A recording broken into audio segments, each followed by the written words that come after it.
9h31 et vous êtes toujours en direct sur TV Finance et Boursorama. Nous recevons à présent Fabrice Monti qui va nous présenter Microfactory. Bonjour Fabrice. Bonjour Nicolas. Alors Fabrice, vous avez créé une technologie qui permet de reproduire le mécanisme de sudation humain. Vous allez nous en parler dans un instant et nous dire comment cela trouve son marché. Mais juste avant, je vous propose de parler de vous, puisque vous êtes entrepreneur, mais vous êtes aussi chercheur et inventeur. Tout à fait, tout à fait. Alors j'ai passé 18 ans au CNRS, j'ai eu une thèse en physique des matériaux, et puis j'ai décidé de faire un petit pivot thématique, donc j'ai suivi un cursus d'1 an à HEC, un programme qui s'appelle Challenge Plus, et j'ai eu l'occasion de participer à une aventure de start-up. Donc je suis aujourd'hui à plein temps dans cette start-up qui s'appelle Microfactory. Microfactory, c'est donc deux choses, c'est une équipe formidable et une start-up parisienne née en 2014 qui donne l'ambition d'aller booster un peu le domaine de l'innovation en cosmétique. Et alors du coup, vous êtes venu nous présenter votre innovation que vous avez dans la main et qu'on peut montrer à la caméra. Ça se présente sous la forme d'un petit boîtier. Est-ce que vous pouvez nous en parler? Exactement. Alors ceci est un consommable qu'on appelle le SmartPore. La marque est déposée. La technologie est protégée par 3 brevets et ce SmartPore va permettre de mimer le mécanisme de sudation et de production de sébum humain. L'homme va produire au cours de la journée au minimum 1 litre ou jusqu'à 3 litres de sueur qui vont impacter de façon très notable la performance des produits cosmétiques, la brillance, la couleur, la tenue. Et alors du coup, juste avant de parler de l'impact, il y a ce consommable, mais vous êtes venu également avec une autre maquette. Exactement, j'ai ici une maquette de l'instrument. Donc ce consommable va s'insérer dans cet instrument de mesure. Cet instrument de mesure va permettre de gérer les fluides très finement.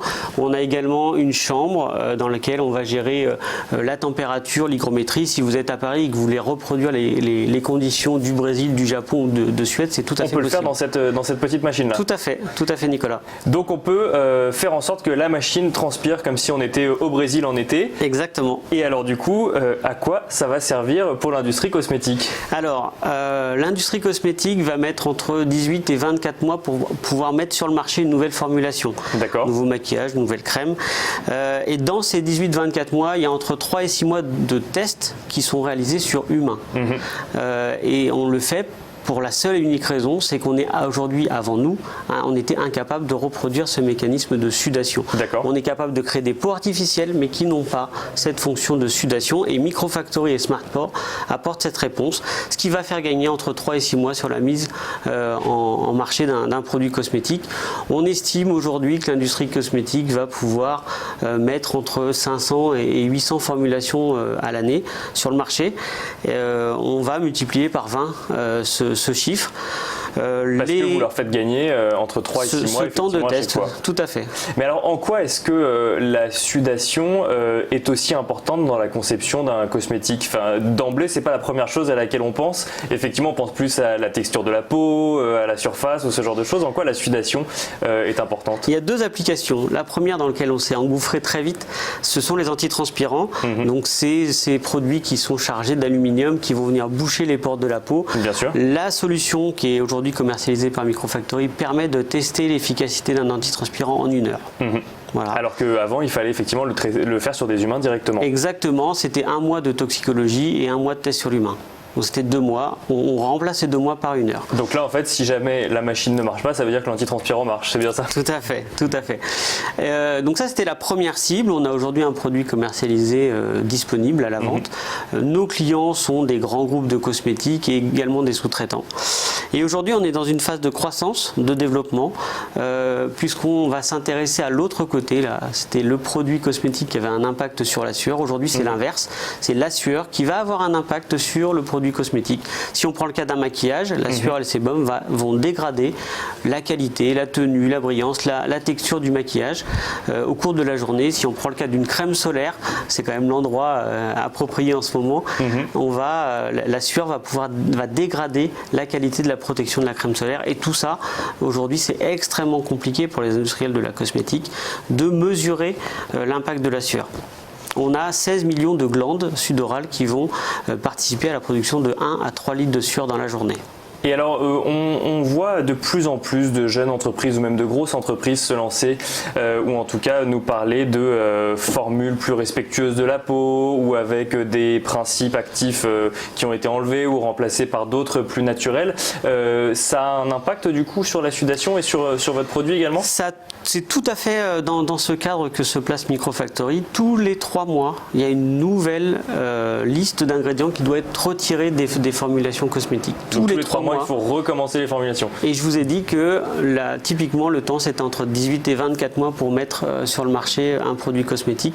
Donc on voit qu'on a besoin d'accélérer. Le marché cosmétique européen c'est 77 milliards, qui est en augmentation de 4 à 5% par an. Et que cette augmentation est toujours drivée par 2 vecteurs. Le premier c'est le consommateur. Nous sommes, vous et moi, consommateurs et on dicte nos besoins à l'industrie cosmétique qui doit être extrêmement rapide pour pouvoir mettre au point des produits innovants et performants sur le marché.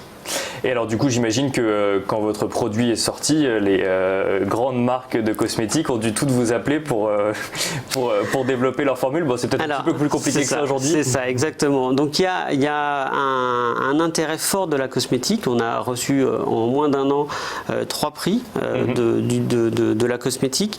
Il y a début juin, j'étais au ministère des Finances pour présenter cette innovation. Donc il y a un vrai intérêt, une vraie curiosité du domaine. Aujourd'hui, on est en recherche de clients, mais également d'investisseurs. On a besoin d'accélérer vite, on a besoin de faire monter cette équipe en compétences et de pouvoir proposer rapidement des solutions sur lesquelles les industriels vont pouvoir s'appuyer pour mettre en place des produits innovants. Vous travaillez déjà avec des industriels aujourd'hui. Je sais qu'en France, il y a quand même plusieurs groupes assez renommés. Vous travaillez déjà avec des industriels aujourd'hui? Oui, tout à fait. Donc la solution sur les antitranspirants est déjà commercialisée sous forme de machines, de consommables ou de services. On travaille avec des géants européens, en Angleterre, en Allemagne, en France, en Espagne également. Sur le produit de test de maquillage ou de solaire, on est actuellement en développement, en collaboration avec également un grand groupe français. Voilà, je ne peux pas en dire beaucoup plus maintenant, mais voilà, c'est des gens qui sont curieux, qui nous accompagnent et on gagne en visibilité grâce à ce type d'intervention comme aujourd'hui ou grâce au salon.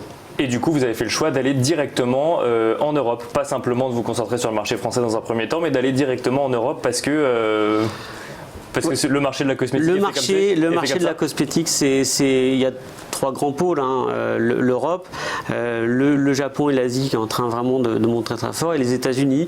Alors les États-Unis sont probablement une cible à moyen terme, avec toutes les difficultés de passer la Manche. Mais voilà, on ira probablement en Asie, au Brésil, aux États-Unis. Les brevets qu'on a déposés sont protégés dans toutes ces zones.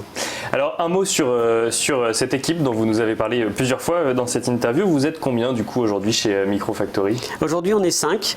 On est 5 jeunes. Alors effectivement je suis un peu moins jeune que les autres, mais c'est principalement des docteurs, il y a des biologistes. On fait de la peau artificielle, donc il nous faut des composantes biologie. On est attaché à un grand pôle de microfluidique à Paris qui s'appelle l'Institut Pierre-Gilles de Gênes, qui se trouve dans le 5e arrondissement. Voilà, donc on est extrêmement rapide, dynamique. Et alors dernière question, qu'est-ce qu'on peut vous souhaiter à vous, à Microfactory et du coup à cette équipe de 5 aujourd'hui? Alors aujourd'hui, il faut convaincre les clients, donc n'hésitez pas à prendre contact avec moi. On recherche cette année un investisseur pour pouvoir soutenir notre développement, soutenir notre ambition de devenir l'un des leaders dans le test en cosmétique au niveau européen, au niveau mondial, d'ici 3 ou 4 ans. Et bah du coup on vous le souhaite, Fabrice Monti, et je rappelle du coup que vous êtes venu nous présenter Microfactory.